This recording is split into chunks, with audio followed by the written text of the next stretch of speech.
Well, Arsenal are in for Diaby Moussa, who plays for Bayern Leverkusen, and Ferran Torres, leading the stories today in here onto the Rokani Media Football. And obviously, Saliba latest about his contract. Yesterday, we broke a story coming in from the Standard when Saliba told the Standard that he is in contract talks with Arsenal. But we've been told that their long-term discussion between him and Arsenal came to a collapse. All hit a dead end, and they've opened up new contract talks. That doesn't mean that we are not going to get, that Arsenal are not going to get him penned on a new contract, but looks like it's not something easy to discuss, and it's all about the salary that Arsenal is really putting on the table. Welcome to Rokani Media Football. Good morning, good night, depending on where you're watching us from, but I believe most of you are just waking up depending on the time zones of Africa where you guys are really watching us from. Thank you guys for watching in.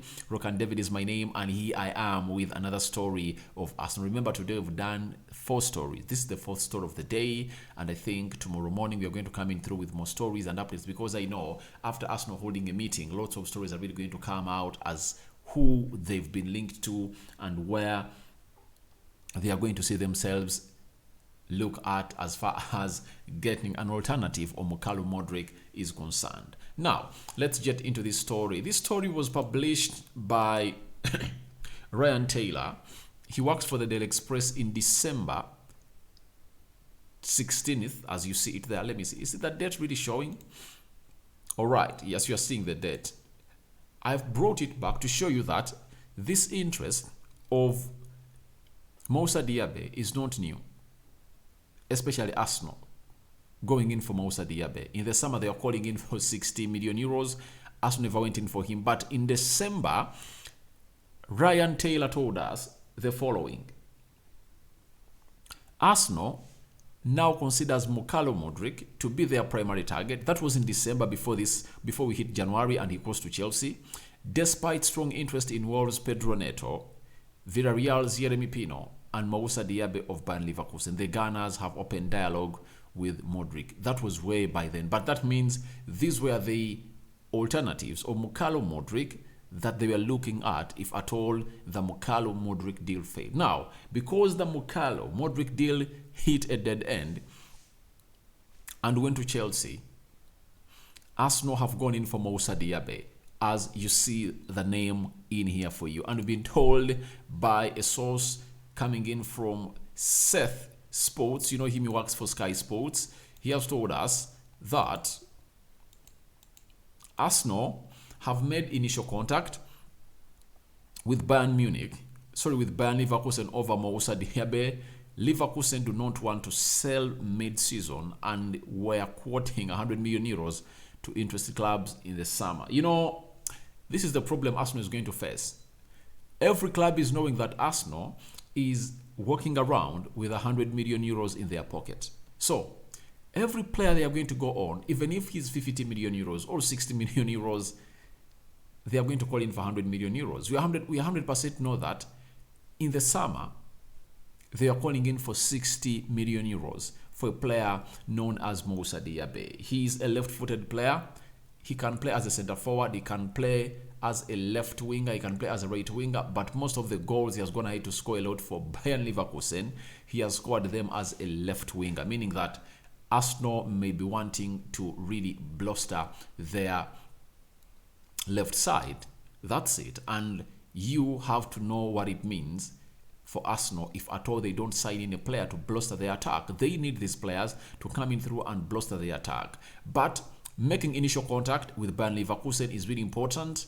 And we've seen clubs coming out and saying, no, we are not in talks with blah, blah, blah. But obviously, when you see a story coming out like this, better know that a team is really into this, and there is no smoke without fire as far as the transfer window is concerned. Now, Manuel Veth, he's the man that really broke this story, went ahead to continue to say this. On Moussa Diaby to Arsenal, price will be the same, if not more than Moussa Modric. Leverkusen could have generated 70 million euros last summer, and the Modric deal is now considered the new benchmark. Obviously, It's going to be considered as a benchmark. Do you know why? When you look at the Ukraine League, where Modric has been playing, it's not ranked in the top.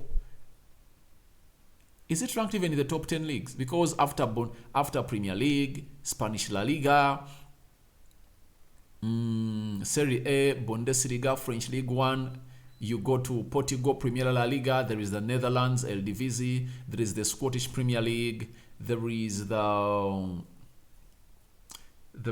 I think it's not even ranked in the top 10 leagues in the world. It's not ranked in the top 10 leagues in the world. So I believe if Arsenal went in and made a bid of 95 million euros for a player who is playing in a league that is not ranked in the top 10 leagues in the world, why do you blame a team known as Leverkusen for calling in for 100 million euros for a player who plays in the top 5 leagues in Europe? I think they have all what it takes. They have all the mandate to call in for that amount of money. And I believe Arsenal are going to find it hard to sign in a player at a level they want with that amount of money. To convince a team that they should cough only 70 million euros, as Veth is quoting that Arsenal was going to pay that in the summer to buy Leverkusen if at all they were going to sell the player. It's really going to be hard. It's really going to be hard because a benchmark has been set. They now know Arsenal have the money. But Moussa Diaby would be a very good addition to Arsenal. But my worry is he going to hit the ground running? What is the plan of Arsenal? I'm not criticizing the plan of Arsenal because what they're achieving right now was not part of their schedule.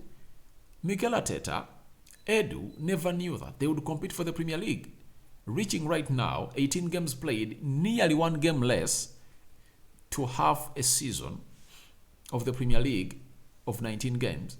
Arsenal are top of the Premier League table with 8 points. They're having 47. Man City are having 39. What does that indicate?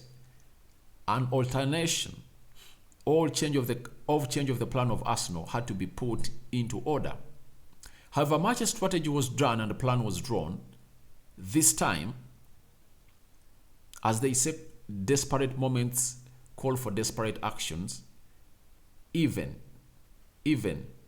these moments that are really happening at Arsenal are really calling in for change of strategy, because if Arsenal don't bring in players, they are losing out on the Premier League. Unless otherwise, they banish out of the entire tournaments, FA Cup, UEFA Europa League, and they're not going to be playing Thursday night football. That's it. But if at all it continues to this level of Arsenal playing in 2 tournaments, Thursday and Sunday, it's really going to pan out in a very ugly way for these teams, because they won't be able to really defend, because their squad is not really huge enough to see to it that it really takes them through to the next level. So I believe Moussa Diaby, 100 million euros, they are going to call for that amount of money. I've given you a reason, because Mykhailo Modric forced Arsenal to make a bid of that much, yet he's playing in a league that is not even rated in the top 10 leagues in Europe. Bundesliga is one of the top leagues in European football, and that's where Moussa Diaby is going to have to do his stuff. Then Sky Sports, that is Sky Germany, has told us that according to information, Leverkusen's Diaby is a target for Arsenal. The 20-year-old is under contract until 2025, so would be expensive. So I don't believe that the word expensive really matters a lot in Arsenal's statements. And if they coughed 95 million euros for Mykhailo Modric, there is no way you tell me that they cannot cough 100 million euros for Moussa Diaby, because Diaby is proven, has been playing the Champions League for like 2-3 seasons. He has been consistent, though this season has scored just 6 goals and 5 assists, but you never know, he might explode later because he got an injury and he was really put out of the World Cup squad of France. So you expect lots of things to happen for this player. And Moussa Diaby is not expensive as far as Arsenal is concerned, because Arsenal has shown us that they can go ahead and really make a bid of 100 million euros for a player known as Mykhailo Modric that they lost to Chelsea. Now, after that, we've been told the following about Ferran Torres, that Mikel Arteta is really an admirer of Ferran Torres and is looking at him as an alternative for Mukalo Modric. We've been told by the Ghana blog that Arteta is one of Ferran Torres' admirers at Arsenal, with Barca potentially willing to sell at a tempting price as they are under financial strain. However, the player himself would prefer to stay at Barcelona as he hasn't been there long. So the financial situation of Barcelona will force them to do anything that is going to solve their financial situation. Trust me, if Barcelona can get back the 55 million euros or 50 million they paid for Ferran Torres, has made his transfer from Man City to the Catalonia-based side, that will be an achievement because he has no position to play in Barcelona. That's why I really downplay that he would not prefer to leave Barca because he has just gotten there. You've just gotten there, but you're not getting enough playing time because the starting 11 of Barcelona, it's Lewandowski leading the line, Pedri now playing as a left forward, Ousmane Dembele playing as a right forward, Rafinha is in the mix, you are nowhere near Ansu Fati. So what does that message to your brain? It's simple. You are not needed here. That's the message that is being thrown into your brain. So I believe if Atola Mwayu and Ferran Torres, I would welcome this. And I think Arsenal going in for him will be something tempting because he offers lots of options to the front three of Arsenal. He can play as a right forward, he can play as a left forward, he can play as a centre forward, meaning that he can act as a substitute or a backup for Bukayo Saka, Martinelli, and Gabriel Jesus. We've seen him play at Barcelona as a false nine. We know that very well, meaning that he fits exactly the profile of what Arsenal wants. When you look at his age, Ferran Torres is not all that a player that is really old, that will go out there and really hint on as out of the bracket of what Arsenal needs. The guy is 22 years of age, being at Man City. I think by the time he came, Arteta had really left, but we've seen Arteta picking a lot of interest in many of Pep Guardiola's players. That's why you saw him going for Leroy Sane, now he's in for Ferran Torres. So it shows you how this guy is interested in players that even Pep really loves. And I believe Arteta admiring Ferran Torres is really a good thing. And if at all they add him to their squad, that will be a very huge addition to Arsenal. And I believe he's one of those players that is going to come in through and really hit the ground running because he's not a novice in the Premier League. He knows this and is coming in at a well-set team that is set for him to play. Because Arsenal right now, even if they spend £100 million, they are spending it for the right cause. The right cause is winning the trophy. Ferran Torres comes in through, he can act as a solution at your front three. That's it. Like in the game of Tottenham Hotspur, they played on the weekend. Martinelli was off.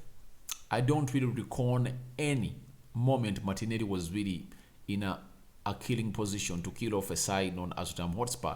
He was not busy as he was. He was off totally. You get? So, if at all he's in that mode, I think it's better to be having a Ferran Torres, Emily Smith-Rowe, Fabio Vieira onto your bench and Edin Ketia. So I believe if Ferran Torres comes into Arsenal, he's really going to look a better player. And obviously 90 minutes more, went ahead to confirm to us that Arsenal have made contact with Barcelona to explore deals of Rafinha and Ferran Torres. Barcelona are known to keep keen to trim their wage budget to allow them to make more signings. Obviously, Barcelona are a team that knows what it means to do deals. If you are to do deals, you have to agree with players early enough. But you can't agree with the player early enough if at all you don't have money. Now, if they sell off Ferran Torres to Arsenal and get in money like 55 million euros and they bank it there, it will help them register other players like Alejandro Baldi and very many others. So, I believe it's going to be a plan for a team known as Arsenal and Barca. You never know. Very soon we might hear that Ferran Torres is at Arsenal. So Arsenal is eyeing these two players, Moussa Diaby and Ferran Torres. Let's wait and see what is going to come out in the next 1 or 2 days as far as Arsenal signing a player is concerned, because I don't believe Arsenal are going to repeat the mistake they did last winter transfer window.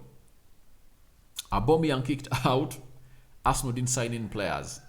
Spurs clinched the 4th spot, meaning that Arsenal lost close to 50 or 60 million pounds. Something that would have helped them a lot in their finance this year.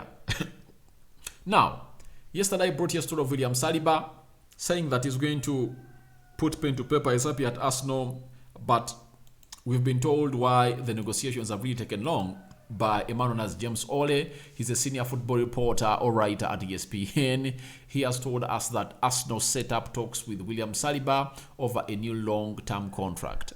Latest offer was rejected, but further conversations planned next week with the willingness on all sides to extend. And something that is really making this deal not come to materialization is simple. This man, Saliba William, 21 years of age, has gone ahead to let Arsenal know that I want a salary between 150,000 to 200,000 pounds a week. That's it. Arsenal are giving him 120,000 pounds a week. That's why I told them, I'm not taking that money.